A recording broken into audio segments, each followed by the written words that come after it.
उस साइड में, उधर जाइए, जगह है उधर, जल्दी जाइए, जगह नहीं उधर जाइए। हाँ, लेट से कोई आएगी, किधर जाएगी? उस साइड में। अब तुम पकड़ लिया, बैठा कौन चली थी? जगह था वहां पे, जगह था नहीं, अब उसे बैठा रही है। हमेशा बोले इस साइड में, केवल इस साइड में होशियार लड़की बैठेगी, ऐसा पकड़ लिया बैठ जाती है इधर। इधर कैसी लड़की बैठेगी होशियार? समझ में आ गया? हमको लगता है तब तो खाली रखना पड़ेगा। नहीं समझा सब? अब समझ में नहीं किया तो हम क्या करें? चलिए अब ध्यान देते इधर। हम लोग के संविधान जब लागू हुआ था तो उसमें विक्रम संवत यानी कैलेंडर जो फॉलो किया गया था, विक्रम संवत, क्योंकि प्रस्तावना में भी देखिएगा ना, तो लिखा हुआ था आज तारीख 26 नवंबर 1949 या मिति मार्ग शीर्ष सुक्त सप्तमी संवत 2006 विक्रमी। तो प्रस्तावना में कौन से चर्चा है, किसका? शुरुआत में किसकी चर्चा थी? विक्रम संवत। हमारा संविधान कौन से संवत को फॉलो करता था? अभी पहले किसे? विक्रम। अभी किसे? आजादी के कितने साल बाद? 10 साल, यानी 22 मार्च 1957। 22 मार्च 1957। अभी कौन सा महीना चल रहा है? चैत, बैसाख। बैसाख चढ़ गया। तो देखिए फरवरी का जो संवत का महीना होता है, शक संवत, वो चालू होता है जो 22 अंग्रेजी महीने कितने तारीख से? 22 तारीख, इसलिए 2 महीना को कॉमन लेके चल जाएगा। जैसे चैत महीना चालू होता है तो 22 मार्च को चालू होगा, तो उसमें मार्च भी आएगा और अप्रैल भी आ जाएगा। मार्च भी आ जाएगा, अप्रैल। चैत, बैसाख, जेठ, आषाढ़, सावन, भादो, आश्विन, कार्तिक, अगहन, पूस, माघ, फागुन। समझ गया कि नहीं? टोटल कितने महीने? 12 महीने। गाँव अपने दादा दादी से मिलिएगा जो पुराने लोग होंगे, वो इसी महीना को जानते हो। समझ गया कि नहीं? चैत बैसाखी सबको ही जानते होंगे। समझ गया कि नहीं? किसी को कोई दिक्कत नहीं। अभी कौन सा चल रहा है? चैत खत्म, बैसाख। हाँ, बैसाख। बैसाखी के समय जलियांवाला बाग हत्याकांड हुआ था। हाँ, बजिए देखिए वो हिंदी में जो कैलेंडर चंद्रमा पर आधारित होंगे उनमें 28 दिन होगा, और जो कैलेंडर सूर्य पर आधारित होंगे उसमें 30 दिन होगा। तो अंग्रेजी कैलेंडर जो है, क्योंकि पूरी दुनिया में अंग्रेजों का बोलबाला छा गया, हर जगह वो कब्जा कर लिए या फिर अपनी टेक्नोलॉजी से आगे बढ़ गए, इसलिए हमारी मजबूरी बन गई, हमें इंग्लिश पढ़ना मजबूरी हो गई। वरना अगर हिंदुस्तान पूरी दुनिया में हावी रहता तो सब लोग क्या पढ़ते हैं? हिंदी पढ़ते। हिंदी तो इंडिया में हावी नहीं हो पाया।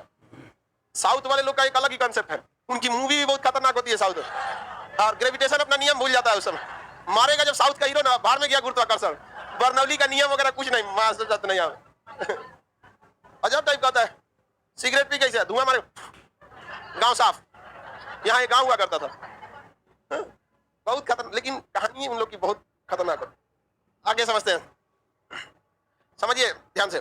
तो अंग्रेजी हमारी मजबूरी बन गई, पूरी दुनिया में अंग्रेज छा गए, व्यापार में आगे हो गए, टेक्नोलॉजी में आगे हो गए, हर चीज में आगे हो गए।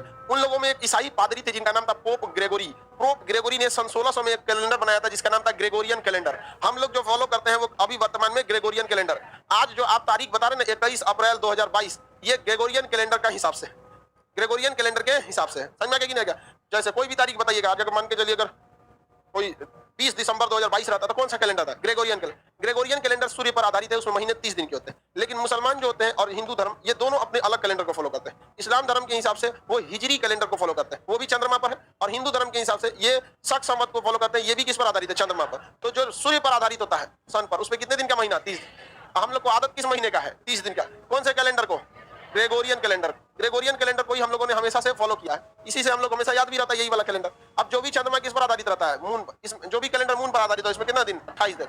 अब इसमें हिजरी कैलेंडर होता है और शक संवत। हिजरी कैलेंडर और शक संवत। शक संवत पर हिंदू धर्म के सारे त्योहार है, हिजरी कैलेंडर पे इस्लाम धर्म। अभी रमजान का महीना चल रहा है, किस कैलेंडर के हिसाब से? हिजरी कैलेंडर के हिसाब से। अब शक संवत के हिसाब से कौन सा कैलेंडर? बैसाख। कौन सा है? बैसाख। अब दोनों में एक चीज देखिए, हम लोग जो रेगुलरली फॉलो करते हैं वो ग्रेगोरियन कैलेंडर करते हैं, इसके हिसाब से कौन सा महीना चल रहा है? अप्रैल।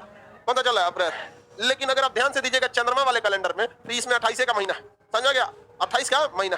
और अगर देखिएगा 28 का महीना, तो अंग्रेजी कैलेंडर से देखिएगा तो हर महीने ये 2 दिन पीछे हो जाएगा। अगर इस महीने 2 दिन कम है तो अगले महीने फिर 2 दिन कम हो जाएगा। ऐसे साल में 12 दिन, 12 महीने होते हैं, और उसमें से भी एक आध महीना 31 का होता है, यानी ओवरऑल साल भर में एक महीना क्या हो जाता है? पीछे होना। ऐसा क्या हो जाता है? पीछे हो जाता है। तो कुछ महीने 28 का हो जाता है, जैसे फरवरी 28 का हो जाता है। तो देखिएगा अगर कोई भी त्योहार चंद्रमा पर आधारित है, कोई भी त्योहार चंद्रमा पर आधारित, तो उसके डेट फिक्स नहीं रहेगा, हमेशा कुछ ना कुछ क्या होगा? पीछे आएगा। जैसे जो कैलेंडर सूर्य पर आधारित होगा, जैसे Gregorian calendar, good Friday fix रहेगा, क्रिसमस फिक्स रहेगा। समझा कि नहीं? आपका ये मकर संक्रांति वगैरह तो दूसरा चीज हो जाता है, वो भी सुनिए ध्यान से। हम चलो मेरी ओर ध्यान से देखो। लेकिन अगर आप होली का त्योहार देखेंगे तो होली का भी मार्च के लास्ट में पड़ता है। होली का भी मार्च के क्या हो जाता है? लास्ट में पड़ जाता है। और कभी कभी वो मार्च के बीच में और कभी मार्च के शुरुआत में पड़ जाता है। तो ऐसा इसलिए होता है कि चंद्रमा का महीना जो होता है 28 का होता है, और कभी ये हो जाएगा 29। जबकि सूर्य का जन्म महीना कितने का होता है? 30। कभी हो जाता है 31। समझ में कि नहीं गया? तो इस वजह से गड़बड़ाता है, ये कभी 28-29 होता है, वो 30 और 31 हो जाता है। इस वजह से हमेशा इसमें दिक्कत आती है। तो चंद्रमा पर जो भी कैलेंडर आधारित है, उस कैलेंडर से कोई भी त्योहार को अगर फॉलो किया जाएगा तो हमेशा फिक्स नहीं रहेगा, आगे पीछे होगा। लेकिन इन दोनों को चंद्रमा पर आधारित है। लेकिन हिजरी कैलेंडर जो है वो नॉर्मली चंद्रमा पर आधारित है। उसका त्योहार जो भी हिजरी कैलेंडर पर होगा हर साल 11 दिन पीछे खसकते रहेगा, क्योंकि इसमें 28 और 29 का होता है। महीना कितने का होता है? 28 और 29। जब 28 कराएगा तो 2 दिन का अंतर, 29 कराएगा तो 1 दिन का अंतर। इस तरह करके 11 से 13 दिन हर साल क्या होता रहता है? पीछे आते रहता है। इसलिए देखिएगा इस बार रमजान जो है और अप्रैल में चालू हुआ है, अप्रैल में हुआ, 3-4 साल बाद ये हो जाएगा मार्च में चालू हो जाएगा। ठीक है रहेगा, मार्च में हो जाता है तो आराम रहता है। जून में हो जाता है तो ज्यादा खतरनाक है। सबसे सिंपल रमजान दिसंबर जनवरी में हो जाए तो पता ही नहीं चलेगा कोई रोजा है कि नहीं, बहुत आसान हो जाएगा बहुत। लेकिन जो सबसे खतरनाक समय होता है ना, यही होता है प्यास 12 बजे के बाद। तो हाँ, 12 बजे के बाद दिमाग काम नहीं करता है। पिछले साल की ऊर्जा निकाल के काम चलाना पड़ता है। माइटोकॉन्ड्रिया कहता है कुछ एनर्जी बचल रहे निकाल तो निकाल अब पिछले साल का ऊर्जा। तो हिजरी कैलेंडर में आप देख रहे हैं हमेशा पीछे जाएगा। ठीक है, जाना तो चाहिए शक संवत को, बट शक संवत में एक दिमाग लगाएगा। देखा गया कि हर साल 11 दिन खसक रहा है। इस साल 11 दिन, अगले साल फिर 11 दिन, 22 दिन, अगले साल फिर 11 दिन, लगभग 30 से 33 दिन। तो 3 साल के बाद में एक्स्ट्रा महीना जोड़ देगा, मलमास। क्या जोड़ दिया जाता है? मलमास। तो 3 साल में जितना पीछे आया था मलमास से फिर ठेल दिया कहां पर? बराबर। अब फिर ही घसकेगा हर साल कितना दिन? 11 दिन, 11 दिन, 11। फिर 3 साल बाद क्या जोड़ देगा? मलमास। इसलिए देखिएगा हिंदू धर्म का जो त्योहार है और मुस्लिम धर्म का जो त्योहार है दोनों ही चंद्रमा पर आधारित है। लेकिन इस्लाम धर्म का हिजरी कैलेंडर में मलमास नहीं होता। इस वजह से वो हमेशा ही पीछे घसकते जाता है और वो कभी रुकता नहीं। और हिंदू धर्म का भी त्योहार शक संवत यानी चंद्रमा पर आधारित है। ये 3 साल आपको पीछे घसकेगा, अभी कहां दिख जाएगा? बराबर। होली इस बार कितने तारीख को था?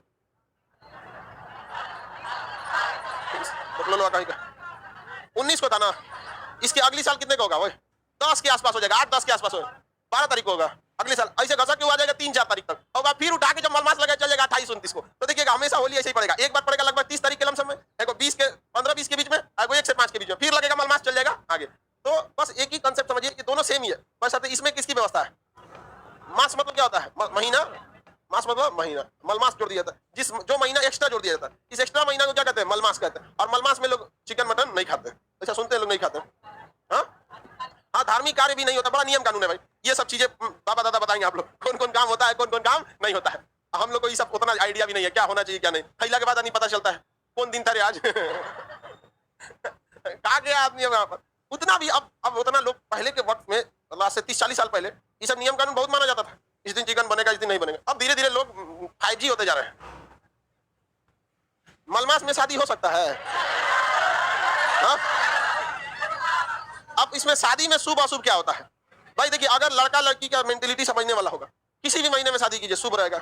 लेकिन अगर मेंटेलिटी ये आ गई कि नहीं हम तुमको नीचे दिखाएंगे, तुम्हारा गलती रहेगा, तुम्हारा झाड़ के ऐसा करेंगे कि तुम्हारे अंदर, तब तो कोनो महीना में भी आ कीजिए, लगन में कीजिए तो भी नहीं होगा। हमेशा गलती पर किसी को उतना ही बोलिए ताकि वो सुधर सके। और गलती कोई भी करे उसको अकेले में समझाइए, क्योंकि सुधरना उसको है, दुनिया को नहीं। लेकिन सबके सामने बोलता है कभी भी। एक शादी ब्याह में नहीं, कोई गेस्ट आते हैं, एक तो बेचारा पता नहीं कौन था, नहीं जाना। शादी में तो दुनिया भर का लोग आता है, कौन किसको पहचानना। वो जो अपनी वाइफ को सबके सामने डांट रहा था, अजीब टाइप का लग रहा था, बेचारी सुन रही थी। हालांकि वो अलग बात है, घर जाके सुनाई उनको, घर जाके क्या सुनाएगी बेचारी, जब वहां नहीं सुना 3 दिन मुंह फुला के बैठेगी और क्या करेगी। लेकिन उस घोंचू को तो समझ होना चाहिए ना, सबके सामने काहे डांट रहा है। कहीं पे भी किसी को भी इतना बोलिए ताकि उसको रियलाइज हो कि उसने गलती किया। लास्ट में थोड़ा सा तारीफ कर देना चाहिए, समझा कि हम भी लड़का सबको डांटते हैं, लड़की सबको, उसके बाद थोड़ा सा कह देते हैं, नहीं कह देते हैं। अभी हम कह देते बकलोलिया बेटी, फिर बबनी कोई दिक्कत नहीं ना, कहते हैं लड़की कहती है बकलोलिया बोले तो क्या हुआ, लास्ट में बबनी बोले ना।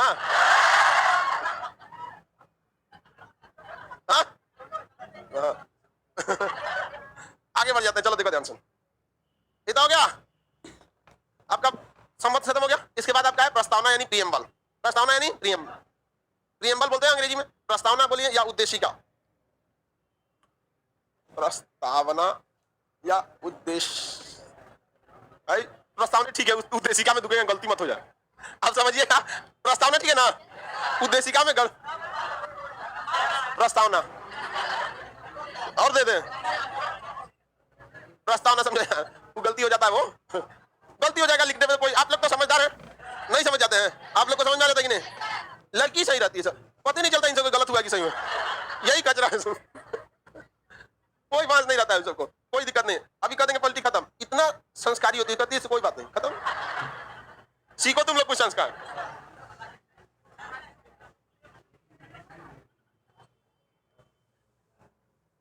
ऐसी बात नहीं है सर।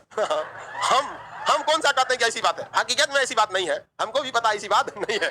ऐसा थोड़ी, इतना बेवकूफ थोड़ी है सब, इतना नहीं ना जी आप लोग बेवकूफ। हाँ। चलो देखो, प्रस्तावना को जब भारत का संविधान निर्माण किया जा रहा था तो प्रस्तावना बनाने के लिए, उद्देशिका बनाने की जिम्मेदारी जवाहरलाल नेहरू को दी गई थी। उन्होंने संविधान सभा में उद्देशिका प्रस्ताव को प्रस्तुत किया था। ये आपको आगे पढ़ना है संविधान निर्माण की प्रक्रिया में। अभी संविधान खत्म हो जाए, इस हफ्ते आपका संविधान समाप्त हो जाएगा।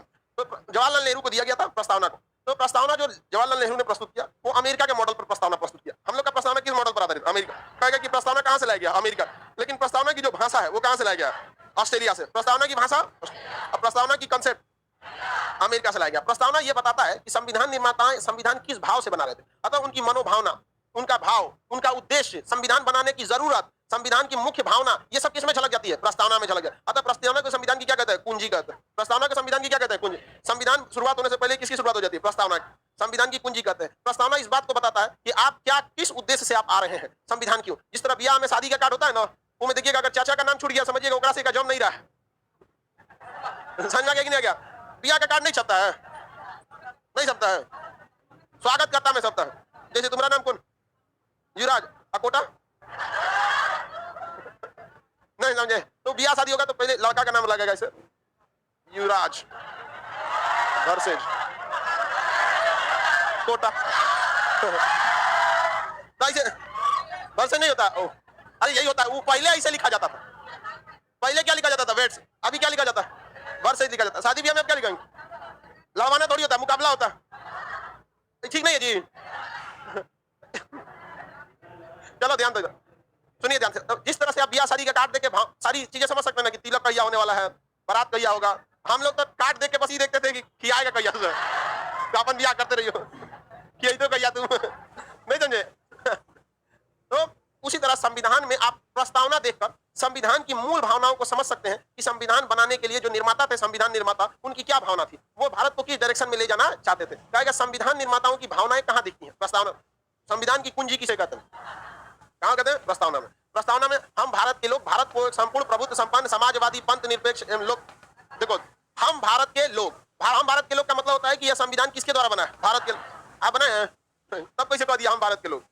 देखिए संविधान सभा का जब निर्माण हो रहा था तो संविधान सभा में 389 सदस्यों का निर्वाचन हुआ और वह 10 लाख की जनसंख्या पर एक प्रतिनिधि की बात कही गई थी। अर्थात एक जो प्रतिनिधि था वो कहां से चुना गया था? 10 लाख। यानी उस प्रतिनिधि की बात किसकी समझी जाती थी? 10 लाख लोग। आज भी यही परंपरा है, 10 लाख जनसंख्या पर एक सांसद।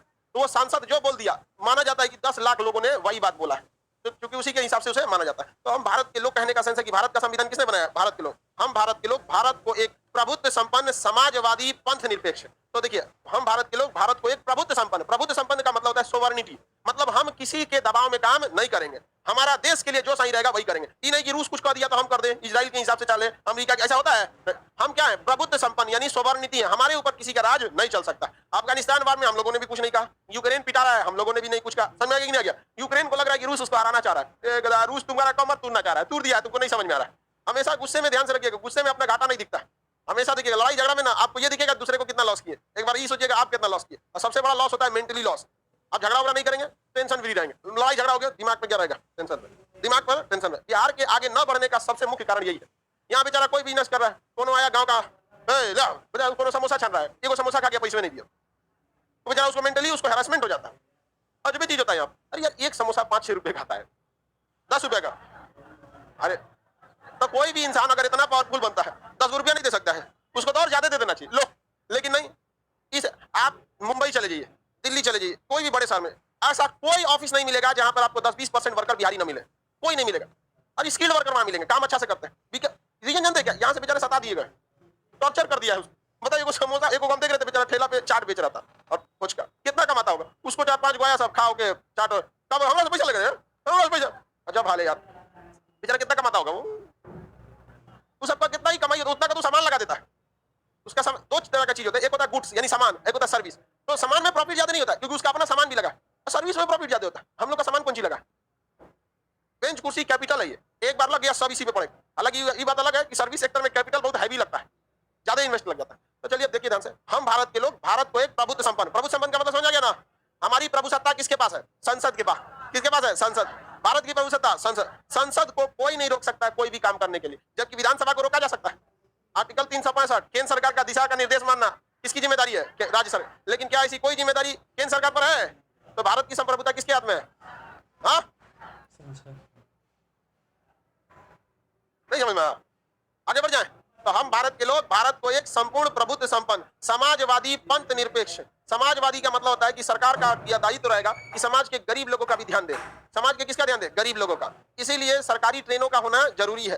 सरकार का उसमें गरीब लोग भी चल सकते हैं। सरकार का एक सरकारी हॉस्पिटल होता है जिसमें गरीब लोग भी जाके इलाज कर सकते हैं। लेकिन ऐसा हॉस्पिटल होता है जिसका कोई हद नहीं, बेचारा सब समझे में नहीं आता कि ये डॉक्टर है कि मरीज है।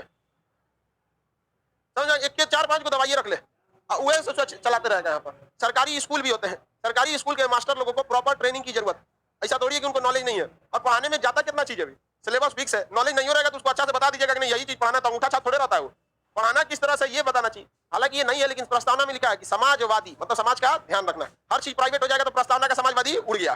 समझा कि नहीं गया? अगले रह जाएगा समाजवादी। ट्रेन प्राइवेट हो गया काम खत्म, समाजवादी हो गया वहां पर। उसको तेजस एक्सप्रेस प्राइवेट है, जितना % टिकट भी गया उतना महंगा हो जाता है। 10% टिकट भी गया ना तो उसका टिकट कितना महंगा हो जाएगा? 10%। अब 50% टिकट भी गया तो 50%। आखिरी टिकट लेने जाइएगा तो दूना रेट में मिलेगा। जबकि आप नॉर्मल ट्रेन को खरीदिएगा जिस रेट में पहला टिकट उसी रेट में आखिरी टिकट। ये क्या है? समाजवादी। यानी फ्लाइट में बैठिए तो अगर एक हफ्ता पहले टिकट लीजिएगा पटना से दिल्ली का, आपको मिलेगा 4000 में। 2 दिन पहले लीजिएगा 5000, वही दिन ये लीजिएगा तो 10-15 हजार में। हम तो 18 हजार तक में गए तत्काल का एकदम पूरा। तभी खड़ी है फ्लाइट लेके जाइए आप, तो कभी इमरजेंसी में जाना पड़ता है। तो क्या ये समाजवादी है? नहीं, समाजवादी नहीं है। तो संविधान में क्या बोला है? समाजवादी भी रहना है। तो हम भारत के लोग भारत को एक संपूर्ण प्रभुत्व संपन्न समाजवादी पंथ निरपेक्ष, पंथ निरपेक्ष, निरपेक्ष पंथ निरपेक्ष का मतलब क्या था? एक होता धर्म निरपेक्ष, धर्म निरपेक्ष। धर्म निरपेक्ष का मतलब है सरकार धर्म से मतलब बैर रखेगी। धर्म और सरकार, जैसे सरकार और गुंडा में कैसा रिलेशन रहता है? हालांकि पर्दे के पीछे तो अच्छा ही रिलेशन रहता है, ऐसे सामने अच्छा रिलेशन नहीं रहता है। उसी हिसाब से कहा गया कि धर्म निरपेक्ष का मतलब होता है कि आप धर्म को मनबे मत कीजिए, मतलब धर्म से दूरी बना कर, मतलब धर्म से बैर रख लीजिए। अब पंथ निरपेक्ष का मतलब होता है कि धार्मिक मामले में आप हस्तक्षेप नहीं कीजिए, धार्मिक मामले में हस्तक्षेप नहीं कीजिए। तो भारत पंथ निरपेक्ष है कि धर्म निरपेक्ष? पंथ निरपेक्ष है। हमारे यहाँ धर्म को नफरत की नजर से नहीं देखा जाता। धर्म निरपेक्ष एक निगेटिव वर्ड है। धर्म निरपेक्ष कैसा वर्ड है? Negative word. कि हम धर्म वाला चीज रहेगा तो भाग जाएंगे, ऐसा नहीं है। पंथ निरपेक्ष का मतलब होता है कि सरकारी पैसे से धार्मिक कार्य को नहीं करेंगे। समझा कि नहीं? धार्मिक कार्य को नहीं करेंगे। अब प्रधानमंत्री को आप किसी धार्मिक चीज में बुला सकते हैं तो आ सकते हैं, क्या कर सकते हैं? आ सकते हैं। लेकिन वहां वो देश को सर्वोपरि रखेंगे, धर्म को हावी होने नहीं देंगे। हालांकि राजनीति में ऐसा नहीं होता है, क्योंकि किसी को भी सबसे दुनिया कार्ल मार्क्स ने कहा था सबसे बड़ा नशा धर्म का नशा। शराब का नशा 24 घंटे में उतर जाता है, धर्म का नशा कभी नहीं उतरता। और याद रखिएगा, आप धर्म के लिए कभी मत लड़िएगा। धर्म को फॉलो करने के लिए धर्म के पास अपना नहीं, उसे धर्म आपका इस आधार पर बढ़ता है कि आपकी परवरिश किस परिवार में हुई।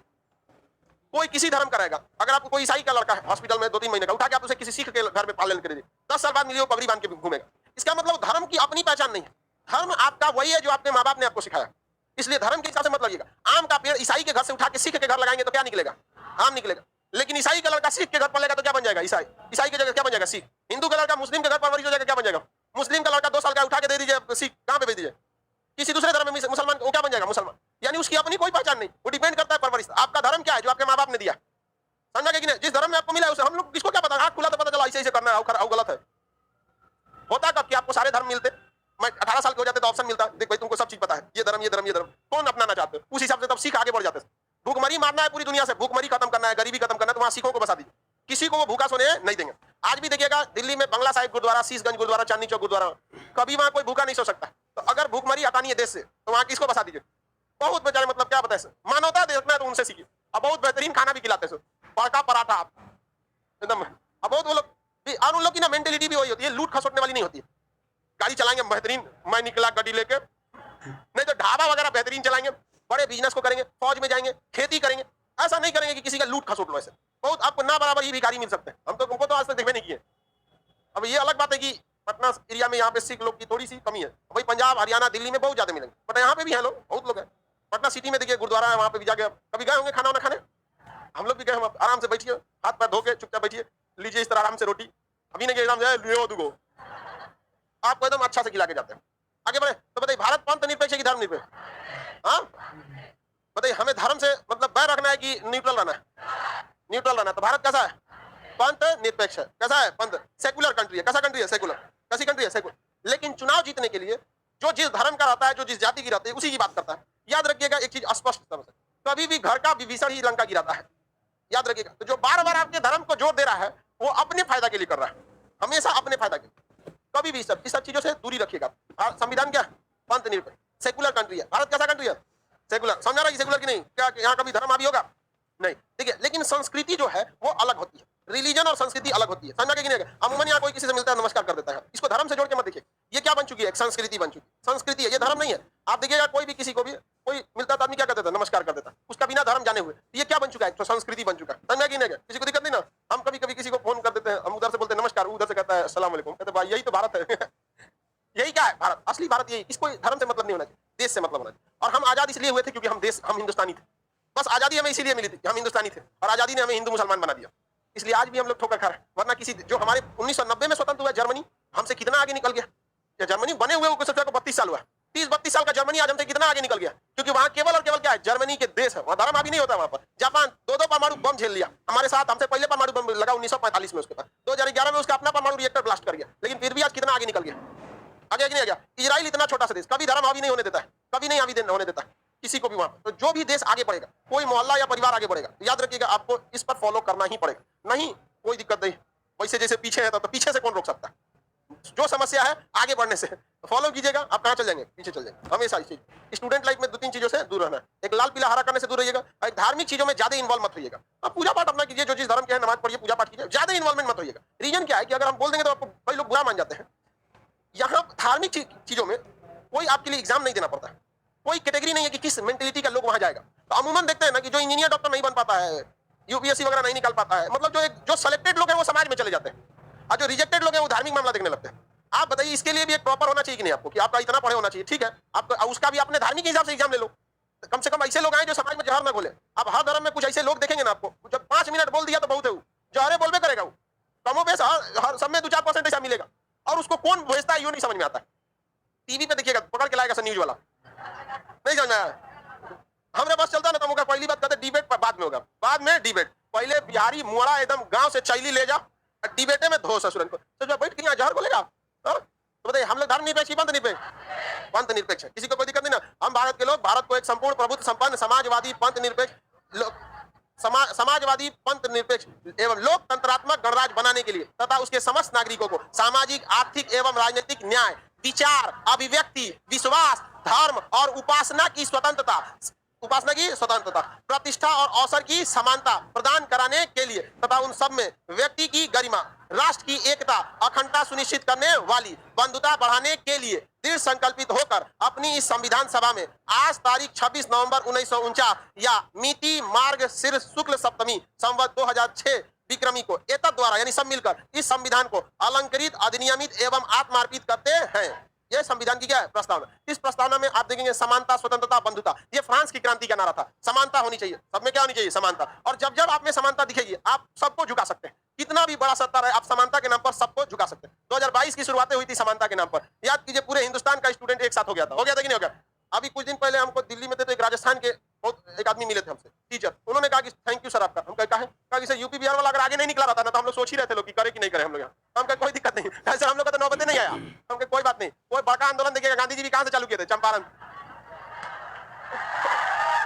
तो यहाँ पे क्रांति, बलिया आजादी से पहले आजाद हो गया था। तो यूपी बिहार का जो सटा हुआ एरिया है ना, ये क्रांति में क्या रहता है? एकदम आगे रहता है। इलाहाबाद में स्टूडेंट को भले घुस पीटा गया, हॉस्टल में घुस के पीट दिया गया, वहां पर हम लोग के ऊपर बड़का बड़का एफआईआर कर दिया गया, और भले बोला गया कि खान साहब से एफआईआर हटाना चाहिए, बाद में 2 और जोड़ दिया। देखिए, चिराग जो होता है ना, दिया, उसका अपना कोई घर नहीं होता, जहां जलाएंगे वहां रोशनी करेगा। आज हमको क्लासरूम में रखिए, जेल में रखिए, जहां भी पढ़ाएंगे वहां भी पढ़ाएंगे, जेलर को पढ़ाएंगे, नहीं समझे? जेलर को पढ़ाएंगे, उसको भी समझ में आएगा कि उसको गलत करने के लिए मजबूर किया गया, दरवाजा खोल दो, नहीं समझा? और कितना बड़ा जेल है जिसमें हमारे इतने विद्यार्थी हट सकते हैं? नहीं हट सकते, हटेगा जी कहीं? ऐसा आ जाएगी, सब जेलर को पीट देगी सब, भाई बाद में हो तो वजह इसी सबसे भर जाएगा। जेल, कृष्ण भगवान का जन्म कहाँ हुआ था? जेल, नहीं समझे? तो क्रांतिकारी जवाहरलाल नेहरू नहीं गए थे, गांधी जी ने कहा। भगत सिंह को शहादत कहाँ मिली थी? जेल में। एक और शहादत होगा, क्या दिक्कत है? वो लड़े थे अंग्रेजों से, हम लोग लड़ेंगे चोरों से, नहीं समझे? तो हमेशा समाज में एकता रखिए। जिस दिन आप एक रहेंगे उस दिन झुक जाता है।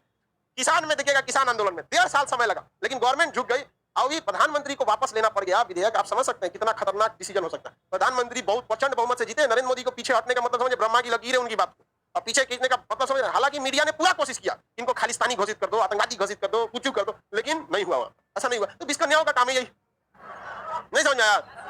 ट्रेन चलाया आगे बढ़ जाते हैं। किसी को दिक्कत बताइए, प्रस्तावना में समानता, स्वतंत्रता और बंधुता शब्द कहां से है? फ्रांस की।